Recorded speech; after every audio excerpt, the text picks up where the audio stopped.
திருமறை நேரம் Bible Hour presented by the National Bible College.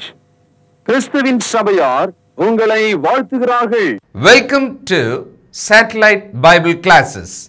வணக்கம் தேசிய வேதாகம கல்லூரி மாணவ கண்மணிகளே, தோழர்களே, அருமை பெற்றோரே, உலகளாவிய என் தமிழ் சொந்தங்களே, தொடர்ந்து கொரிந்தியருக்கு எழுதிய முதலாவது நிருபத்தை இந்த வான்வழி வகுப்புகள் வழியாக நாம் படித்து வருகிறோம்.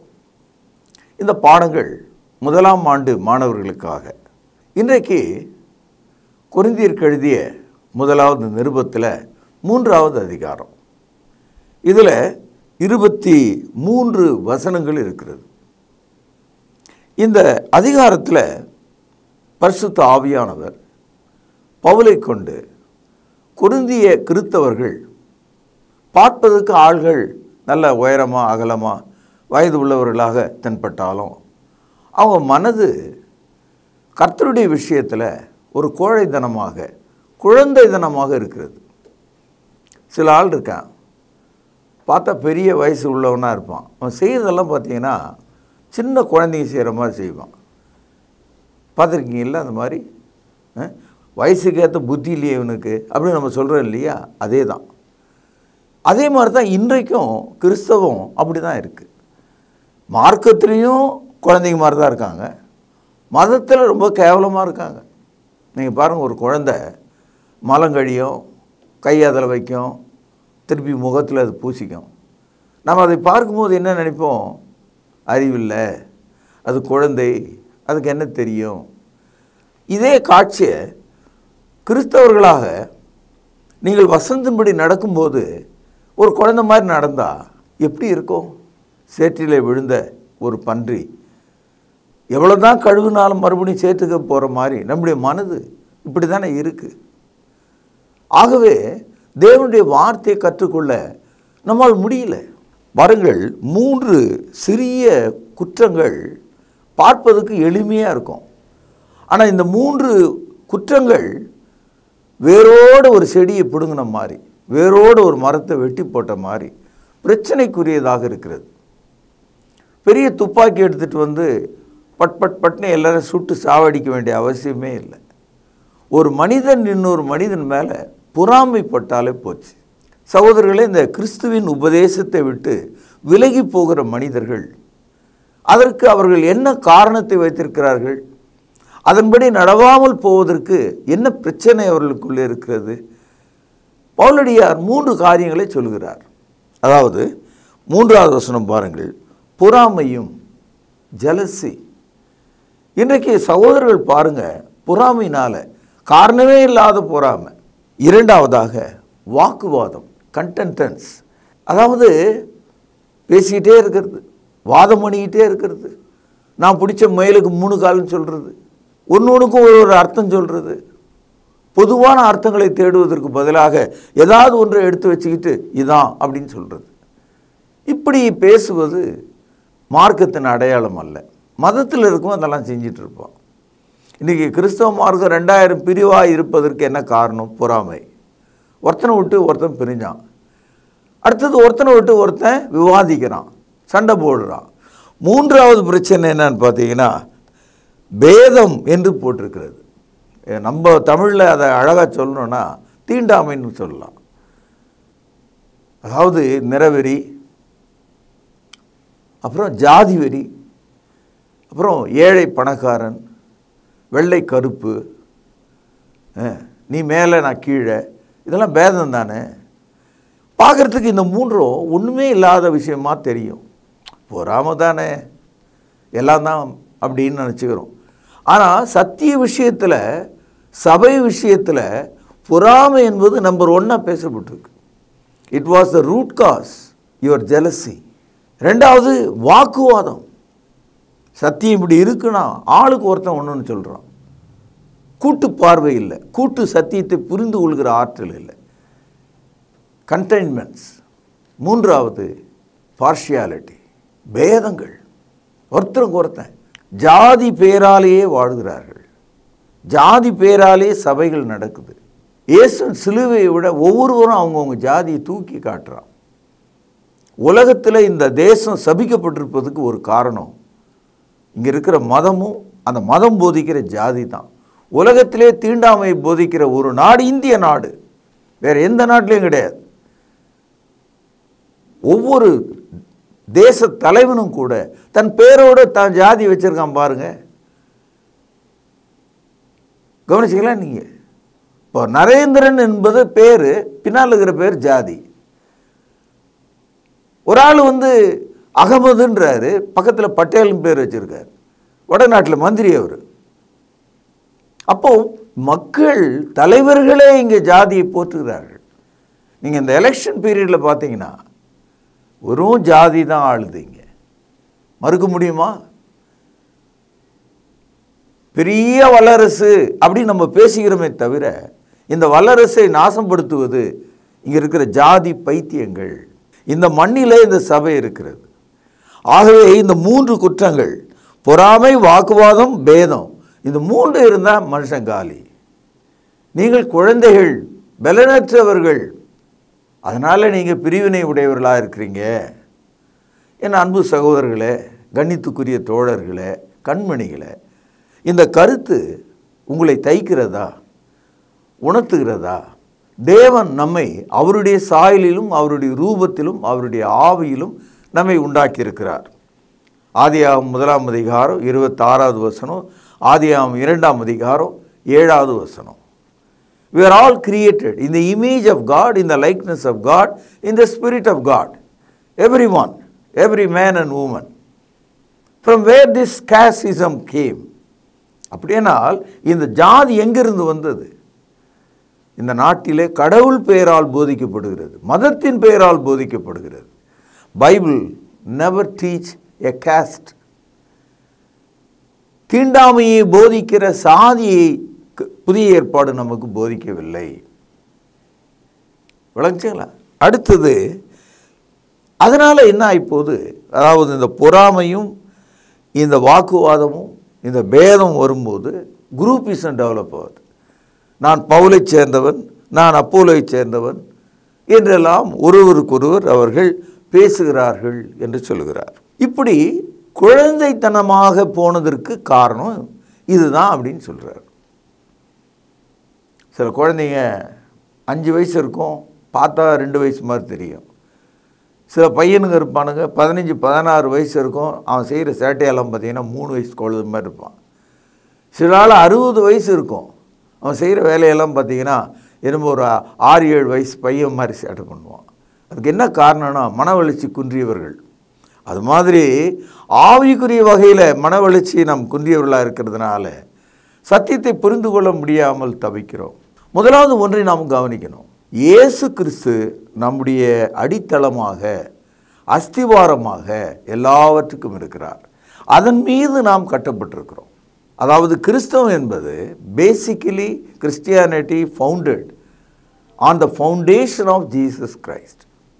இப்போது தஞ்சாவூரில் இருக்கிற பெரிய கோயிலுக்கு போங்க, அதை ஒரு 800 வருஷம் ஆட்சி கட்டி அப்படின்லாம் சொல்கிறாங்க, பிரமாதமாக பேசுகிறாங்க. அதனுடைய நிழல் அது மேலே விழுது, வெளிப்பக்கம் விழாது, அவ்வளோ சயின்டிஃபிக்காக கட்டிக்கிறதா சொல்கிறாங்க. நான் அதெல்லாம் ஆச்சரியப்படல. நான் எதை ஆச்சரியப்படுறேன்னா, பக்கத்தில் சுற்றி மலை எதுவுமே கிடையாது. அப்போது அந்த கோயிலை கட்டுறதுக்கு எங்கேருந்து அவ்வளோ பெரிய கல்லை உருட்டிட்டு வந்திருப்பாங்க? இது என்னுடைய ஆச்சரியம். 2வது, அவ்வளோ பெரிய கோயில் நிற்கணும்னா எவ்வளோ பெரிய அஸ்திவாரம் கீழே இருக்கணும். அஸ்திவாரத்தை நம்மளால் பார்க்க முடியாது. இப்போது எகிப்து நாட்டில் உள்ள பிரமிடுகளை போய் பார்க்குறோம், உலக அதிசயம்னு சொல்கிறோம். ஆனால் அந்த பிரமிடுகளின் கீழே இருக்கிற அஸ்திவாரத்தை நம்மளால் பார்க்க முடியுதா? இல்லை.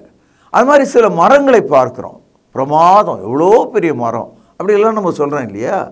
ஆனால் எவ்வளோ பெரிய மரம் தரையிலிருந்து தான் கண்ணுக்கு தெரியுதே தவிர தரைக்கு அடியில் அது எப்படி வேறாக கிளை பறைந்து மண்ணிலே புதைந்திருக்கிறது என்பதை நம்ம பார்க்கல. அப்போது அஸ்திவாரம் என்பது கண்ணில் பார்க்கக்கூடியது அல்ல. ஆனால் அஸ்திவாரம் எவ்வளோ பெரியதோ, எவ்வளோ வலுவானதோ அதை பொறுத்து உயரம் அகலமுமான கட்டடங்கள் கட்டப்படுகிறது. அப்படியானால் கிறிஸ்துவின் சபை, இயேசு கிறிஸ்து அதற்கு அஸ்திவாரம் என்று சொல்லுகிறது. அந்த அஸ்திவாரத்தை மனிதர்களால் போட முடியாது. பொறாமையும் வாக்குவாதமும் பேதம் உள்ள மக்கள் கிறிஸ்துவின் சபைக்கு அஸ்திவாரமாக இருக்க முடியாது. 11வது வசனம், போடப்பட்டிருக்கிற அஸ்திபாரமாகிய இயேசு கிறிஸ்துவையே அல்லாமல் வேறு அஸ்திபாரத்தை போட ஒருவனாலும் கூடாது. There is no other foundation except Jesus Christ. அப்படியானால் 2000 ஆண்டுகளாக அஸ்திபாரத்தின் கீழ் இருக்கிற இந்த சபையின் மேலே நீங்களும் நானும் ரட்சிக்கப்படும் போது கூட்டி கட்டப்பட்டு சேமிக்கப்பட்டு தேவனுடைய ஆலயமாக, பண்ணையாக, மாளிகையாக உயரே எழுப்பப்படுகிறோம் என்று எபேசியர் 2ஆம் அதிகாரம் 20வது 21வது வசனத்திலே நாம் படிக்கிறோம். இப்போ விளங்குச்சுங்களா? அப்போது இந்த அஸ்திவாரம் எவ்வளோ முக்கியம் என்பதை கவனிக்கணும். Like the foundation, like the building, like the load of the foundation, so also the load of the external building. அஸ்திவாரம் எவ்வளோ எடையை தாங்க முடியுமோ அவ்வளோ பெரிய எடையை தான் மேலே கட்ட முடியும். அஸ்திவாரத்தை லைட்டாக போட்டு மேலே ஸ்ட்ராங்கான ஒரு பில்டிங்கை கட்ட முடியாது. நம்ம ஊரில் ஒரு பழமொழி உண்டு, பில்டிங் ஸ்ட்ராங், பேஸ்மெண்ட் வீக்குனா. நகைப்பாக சொன்னாலும் அது உண்மையான செய்தி தானே. என்ன, பில்டிங் ஸ்ட்ராங்கு, பேஸ்மெண்ட்டு வீக்கு. இப்படி தான் பிரிவினை சபைகள், இந்த டெனாமினேஷன் சொல்கிறேன் இல்லையா, அதாவது மதம் நம்ம சொல்கிறேன் இல்லையா, கிறிஸ்தவ மதம், அதெல்லாம் அப்படி தான். அவங்களுக்கெல்லாம் ஃபவுண்டேஷனே கிடையாது. ஒரே குதிப்பான், ஒரே கூட்டம், எல்லாம் ஆட்டம் பாட்டம் எல்லாம். ஆனால் அவர்களுக்கு ஃபவுண்டேஷனே கிடையாது. என் அன்பு சகோதரர்களே, தேவன் இந்த ஃபவுண்டேஷனை தீர்க்க தரிசனத்தில் எப்படி போட்டிருக்கிறார் என்று சொல்கிறார் என்று கவனியுங்கள். ஏசாயா தீர்க்க தரிசன புத்தகம் 28ஆம் அதிகாரம் 16வது வசனம், ஆதலால் கர்த்தராகிய ஆண்டவர் உரைக்கிறதாவது. உரைத்தல் வேற, பேசுதல் வேற. உரைத்தல்னா உலகம் முழுவதுக்கும் இந்த சத்தியம். இதோ அஸ்திபாரமாக ஒரு கல்லை நான் சீயோனில் வைக்கிறேன். சீயோன் என்பது எருசலேமுக்கு இன்னொரு பெயர். நல்ல கவனிங்க. அது பரீட்சிக்கப்பட்டதும் விலையேறப்பட்டதும் திட அஸ்திபாரம் உள்ளதுமான மூலைக்கல்லாயிருக்கும். 3 சொற்கள் இங்கே பேசப்பட்டிருக்கு. பரீட்சிக்கப்பட்டது, விலையேறப்பட்டது, திட அஸ்திபாரமான மூலைக்கல். இந்த கல்லை தேவன் எங்கே வைக்கிறன்றாரு? எருசலேமில், சீயோனில் வைக்கிறாராம். அந்த அஸ்திபாரத்தை விசுவாசத்தில் ஏற்றுக்கொள்கிறவன் வெட்கப்பட்டு போவதில்லை. அது மேலே ஏறி நின்று குப்புற கழுந்தவன் எவனுமே கிடையாது. அது மேலே ஏறி நின்று தவறி விழுந்து நாசமாக போனவன் எவனுமே கிடையாது. Because the foundation is so strong laid by God. When you put your faith upon Him, you are not going to be shaken, fallen. You are going to be stable on that. அதன் மேலே நீங்கள் நிற்க முடியும். இது தீர்க்க தரிசனம். இந்த தீர்க்க தரிசனத்தை இயேசு கிறிஸ்து நமக்கு எப்படி சொல்கிறாருன்னு பாருங்கள். மத்தேயு 16வது அதிகாரம் 18வது வசனம். கையில் ஒரு பேனா இருக்குமானால் சுழியிடுங்கள். மேலும் நான் உனக்கு சொல்லுகிறேன், நீ பேதுருவாய் இருக்கிறாய், இந்த கல்லின் மேல் என் சபையை கட்டுவேன். கவனியுங்கள், பாதாளத்தின் வாசல்கள் அதை மேற்கொள்வதில்லை. அதாவது எந்த ஒரு கட்டடமும் ஏதோ ஒரு காலகட்டத்தில் கரைந்து விழுந்து தூசியாக போய்விடும். ஆனால் இயேசுநாதர் சொல்கிறாரு, நம்முடைய மரணத்துக்கு பிறகு பாதாளம்னு ஒன்று இருக்குல்ல, அந்த பாதாளத்துக்கே இயேசு கிறிஸ்து கட்டுகிற அந்த ஆலயத்தின் மீது, அந்த சபையின் மீது அதிகாரம் இல்லை, அதை மேற்கொள்ள முடியாது. The ADs have no power to turn over the church which Jesus built on the rock.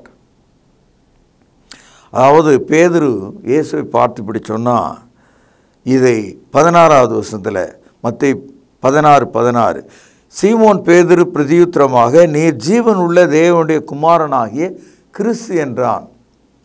இந்த இயேசு கிறிஸ்து என்ற அவருடைய மரணம், அடக்கம், உயிர்த்தெழுதல் வழியாகத்தான் பாதாளத்தின் வாசல்கள் மேற்கொள்ள முடியாத அந்த சபை, அந்த அஸ்திவாரம் கட்டப்படுகிறது. அது பரீட்சிக்கப்பட்டது, திட அஸ்திவாரமானது, விலையேற பெற்றதாக இருக்கிறது. இயேசு கிறிஸ்து இந்த சபையை கட்டுவேன் என்று சொன்ன உடனே எப்படி கட்டுவார் அப்படின்னு அப்போஸ்தலர் கொஞ்சம் யோசித்தாங்க, உங்களை போல என்ன போல. உடனே அவங்களுக்கு அந்த செய்தி அவர் சொல்லிட்டார், இதனுடைய மரணத்தின் வழியாக தான் நான் அதை கட்ட போகிறேன். பாருங்கள், மத்தேயு 16ஆம் அதிகாரம் 21வது வசனம்.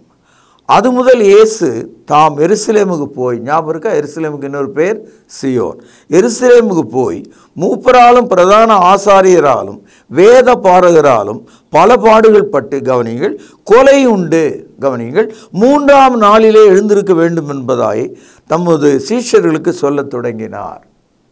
அப்போது பாதாளம் மேற்கொள்ள முடியாத திட அஸ்திவாரமான அந்த சபையை கிறிஸ்து தமது மரணத்தின் வழியாக எருசலேமிலே கட்டுவதாக அவர்களுக்கு சொன்னார். இதுதான் நடந்தது.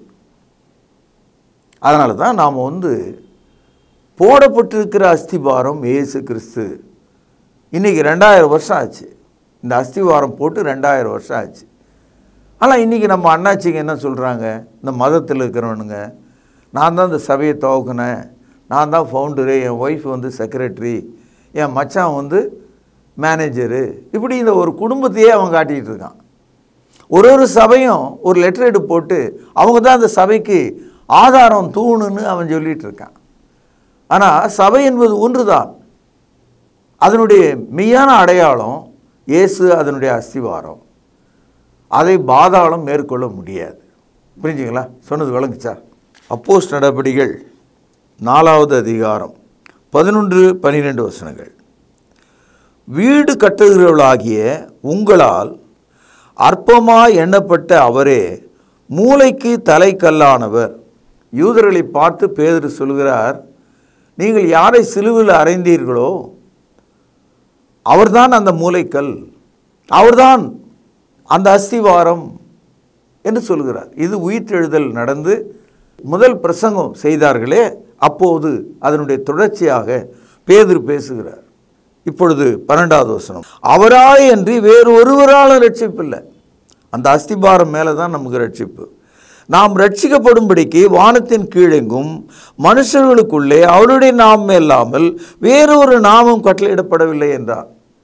இப்போ என்ன தெரியுதுன்னா, இயேசு அஸ்திவாரமாக மட்டுமல்ல, அந்த அஸ்திவாரத்தின் மேலே தான் நமக்கு தேவன் ரட்சிப்பை வைத்திருக்கிறார். புரியுதுங்களா? இப்போ Jesus not only the foundation, upon that foundation only God has kept our salvation. அதனால தான் ரட்சிக்கப்படுகிறவர்களை தேவன் சபையிலே சேர்த்து கொள்கிறார். ரட்சிக்கப்படுகிறவர்களை எல்லாம் அஸ்திபாரத்தின் மேலே எடுத்து தேவன் வச்சுக்கிறார். ஆரம்ப காலத்தில் சபை ஸ்தாபிக்கப்பட்ட போது ஞானஸ்தானத்தின் வழியாக ரட்சிக்கப்பட்ட மக்களை தேவன் சபையிலே சேர்த்து கொண்டு வந்தார் என்ற அந்த வார்த்தை நமக்கு ரொம்ப ஷாக்காக இருக்குது. கவனிப்போம். அப்போஸ்தலர் நடபடிகள் 2ஆம் அதிகாரம் 47வது வசனம். தேவனை துதித்து ஜனங்கள் எல்லாரிடத்திலும் தயவு பெற்றிருந்தார்கள். கவனிச்சிங்களா? ரட்சிக்கப்படுகிறவர்களை கர்த்தர் அனுதினமும் சபையிலே சேர்த்து கொண்டு வந்தார். இது ரொம்ப பேருக்கு வழங்கலை. ஏன் சபையில் சேர்த்து கொண்டார்? சபையானது பரீட்சிக்கப்பட்டது, விலையேறப்பட்டது, திடாஸ்திபாரமானது. அது இயேசுனுடைய மரணத்தினால் வாங்கப்பட்டிருக்கிறது. ஆகவே ரட்சிக்கப்பட்ட மக்களை வெளியே தேவன் துரத்தாமல் அவர்களை உறுதியான அஸ்திபாரத்தினுமாகிய சபையில் சேர்த்து கொண்டார். இப்போ உங்களுக்கு விளங்கியிருக்கும் எவ்வளோ பெரிய விஷயத்தை இவ்வளோ காலம் நம்ம விளங்காமல் போனோம். கைக்கு எட்டுகிற தூரத்தில் இருக்கிற இந்த சத்திய வசனத்தை படிக்காமல் வேறு நாட்டிலேருந்து எவனா சொல்லுவான் அப்படின்னு நம்ம காத்திருக்கிறோம். இன்றைக்கு சபை நாசமாக போச்சு. காரணம், அந்த சபை ஒரு மதமாக இருக்கிறதுனால அந்த மனிதர்களுக்கு அவங்க என்ன சொல்கிறான்னு அவனுக்கு விளங்கலை. Christianity become a business center, a trade. They brainwash people foolishly. They need to teach the true foundation of God which saves man and adds to it daily, that ADs have no right, no power to prevail against it. 1 பேதுரு 2வது அதிகாரம் 5-6 வசனங்கள். ஜீவனுள்ள கற்களைப் போல ஆவிக்கேற்ற மாளிகையாகவும் கிறிஸ்து இயேசு மூலமாய் தேவனுக்கு பிரியமான ஆவிக்கேற்ற பலிகளை செலுத்தும்படிக்கு பரிசுத்த ஆசாரிய கூட்டமாகவும் கட்டப்பட்டு வருகிறீர்கள். தினம் நம்ம போகும்போது வரும்போது ஏதாவது ஒரு கட்டடத்தை கட்டிக்கிட்டே இருக்காங்க. அது வளர்ந்துக்கிட்டே இருக்குது, முடியுது. நம்ம வாழ்க்கையில் எத்தனையோ நண்பர்கள் புதுசாக கட்டின வீட்டை போய் பார்க்குறோம் இல்லையா? கிரகப்பிரவேசம்னு அதை சொல்கிறாங்க. ஒரு கட்டடம் எப்படி கட்டப்படுதுன்னெலாம் நம்ம பார்த்துருக்குறோம். ஒரு காலத்தில் மக்கள் வெறும் மண்ணில் கட்டினாங்க, அப்புறம் பாறையை உடைத்து கற்களால் கட்டினாங்க, அப்புறம் மண்ணை சுட்டு செங்கலால் கட்டினாங்க. இப்போல்லாம் இரும்பு போன்றவைகளால் கட்டுறாங்க. ஒரு கட்டடம் கட்டுறதுக்கு ஏதோ ஒன்று தேவைப்படுது. ஆனால் திட அஸ்திபாரமான கிறிஸ்துவனுடைய அந்த சபை எப்படிப்பட்ட கல்லில் கட்டப்பட்டது தான்? அந்த கல்லுக்கு உயிர் இருக்கணும்னு சொல்கிறார். உயிர் உள்ள கல் எங்கன்னா பார்த்துருக்கீங்களா? எனக்கு தெரிஞ்சு ஒரு செங்கல் 25 பைசாவுக்கு விற்றுது, அதுக்கும் கம்மியாக இருந்தது. இன்றைக்கி ஒரு செங்கல் விலை 10 ரூபா, 12 ரூபா, 15 ரூபா ஆகிப்போச்சு. சின்ன செங்கல் இல்லையா? விலை அவ்வளோ ஏறி போச்சு. ஆனால் உலகத்தில் எங்கேயுமே உயிருள்ள செங்கல்னு ஒன்று கிடையாது, ஜீவன் உள்ள கல்லுன்னு ஒன்று கிடையாது. ஆனால் ரட்சிக்கப்பட்ட ஒவ்வொரு மனிதனும் ஆண்டவருடைய பார்வையில் எ லிவிங் ஸ்டோன். பாருங்கள், ஜீவனுள்ள கற்களைப் போல ஆவிக்கேற்ற மாளிகை. அப்போது சபை என்பது ரட்சிக்கப்பட்ட மனிதர்களால் ஆவிக்கேற்ற ஒரு மாபெரும் மாளிகையாகவும் இயேசு கிறிஸ்துவின் மூலமாய் தேவனுக்கு பிரியமான ஆவிக்கேற்ற பலிகளை செலுத்துகிற பரிசுத்த ஆசாரிய கூட்டம் என்று சொல்கிறார். சபை என்பது இதுதான். அதனால தான் வாடிகன் நகரத்திலே போப்பு உட்கார்ந்துருக்காரு, அந்த பில்டிங் சர்ச்சு கிடையாது. எடின்பரோ இங்கிலாந்து நாட்டில் இருக்கிற அந்த மாபெரும் ஆலயம் கட்டடம் சபை கிடையாது. நீங்கள் போகிற எந்த ஒரு கட்டடமும் அது சபைன்னு அழைச்சிக்கூடாது. எது சபைனா அது ஜீவனுள்ள ஆவிக்குரிய மாளிகையாக இருக்கணும். தேவனுக்கு பிரியமான ஆவிக்குரிய பலிகளை செலுத்தும் ஆசாரிய கூட்டமாக இருக்கணும். அதுதான் சபை. அப்படிப்பட்ட ஒரு சபை தான் ஒரு இன்விசிபிள் பவரில் விசிபிள் மேன் நீங்களும் நானும் போய் உட்கார்றவங்க. சபை என்பது அதுதான். அதுக்காக சபை ஒரு பெரிய பில்டிங் கட்டக்கூடாதுன்னு அர்த்தம் இல்லை. ஒரு மாபெரும் கட்டடம் நமக்கு தேவை தான் கூடி வருவதற்காக. ஆனால் கட்டடத்தை போய் நம்ம சபைன்னு சொல்கிறது இல்லை, மக்களை தான் நம்ம சபைன்னு சொல்கிறோம். Building never be called as a church, but the people are called as church. Of course we need a building so that we may gather together in a safe manner. பாதுகாப்பான முறையில் ஒரு இடத்துல நம்ம கூடுவதற்கு ஒரு கட்டடம் தேவை, அவசியம்தான். ஆனால் எப்போதும் ஒரு கட்டடத்தை பார்த்து நீங்கள் சபைன்னு சொல்லக்கூடாது. காரணம் என்னென்னா, அந்த சபை கட்டடம் ஒரு ஜீவனுள்ள கல்லால் கட்டப்படல. அதனால் ஆவிக்கேற்ற பலிகளை செலுத்துகிற ராஜரீகமான ஒரு கூட்டம், ஆசாரிய கூட்டத்துக்கு தான் சபைன்னு பேர். இதுதான் புதிய ஏற்பாட்டு சபையினுடைய அடையாளமாக இருக்கிறது.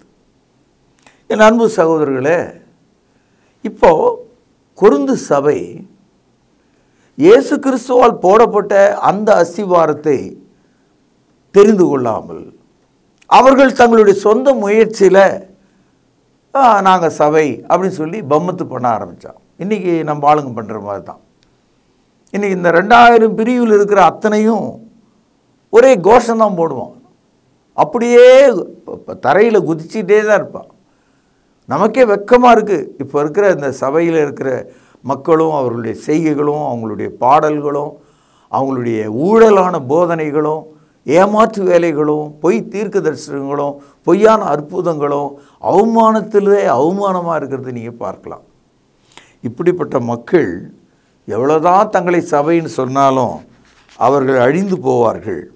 பாருங்கள், இதை 1 கொரிந்தியர் 3ஆம் அதிகாரம் 12 நம்ம படிக்கிறோம். ஒருவன் அந்த அஸ்திபாரத்தின் மேல் பொன் வெள்ளி விலையேறப்பெற்ற கல் மரம் புல் வைக்கோல் ஆகியவைகளினால் கட்டினால், ஒரு ஆள் வீடு கட்டுறதா இருந்தால் பொன்னால் கட்டலாம், வெள்ளியால் கட்டலாம், கல்லால் கட்டலாம், மரத்தால் கட்டலாம், புல்லால் கட்டலாம். புல்லுனா மூங்கில். மரத்தால் கூட கட்டலாம், வைக்கோலால் கூட கட்டலாம். ஆனால் இந்த கட்டடங்கள்லாம் பாதாளம் விழுங்கிடும்.